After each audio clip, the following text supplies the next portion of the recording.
Paano kung ang mga patay ay may kwento? Paano kung ang mga sagot na hinahanap mo ay nakatago sa dilim? Si Messiah ay isang psychic medium.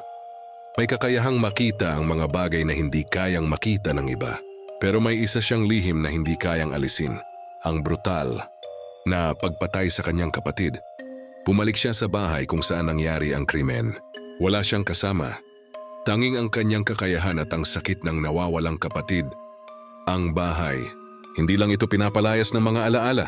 Pinapalayas ito ng mas madilim na puwersa.